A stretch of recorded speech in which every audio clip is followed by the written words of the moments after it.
Is this going to be an issue that in 2018 really affects some of the local elections here? I mean, on the judiciary side? I hope it does. I have rarely seen any action that has been so uncaring for the citizenry of this county. And it's mind-boggling to sit there and think that you've got a series of judges who, without any data, are, and in fact against the large amount of data that has been analyzed, are trying to stick to a position that is not only cruel and inhumane, but impractical and expensive.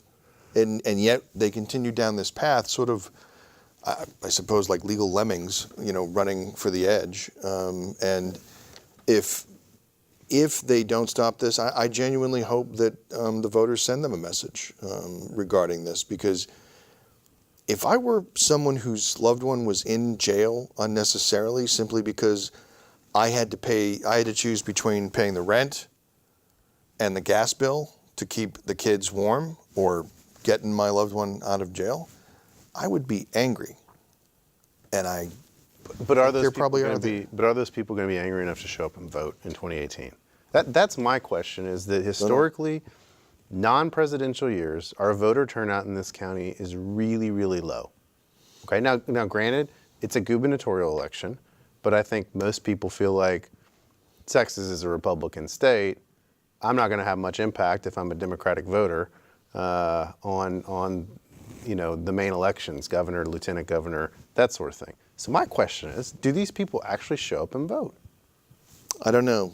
I can only tell you that in this last election, Harris County did not go the way people thought it was going to go. That's right. Fort Bend County actually went to Hillary and came within a percentage point on most of the judicial races.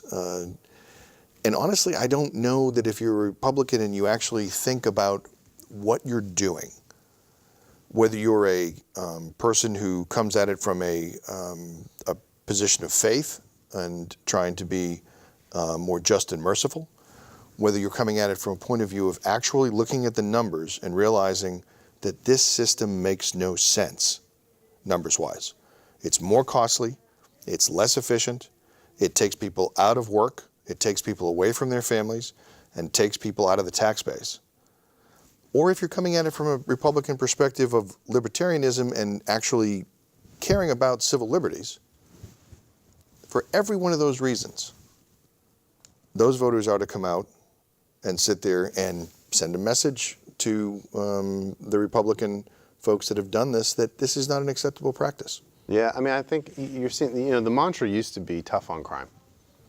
Okay, that's what all of these people used to run on, was tough on crime. But I think that there is a split in the Republican Party, at least as I see it, is that you still have those that are hanging on to the tough on crime mantra, but you have this kind of new philosophy of smart on crime, and not to be doing things like this, because I think they've realized, at least this faction, so to speak, that what you've done is you created a bloated government by doing this. And historically, the Republican Party has been the party that doesn't want big government, right?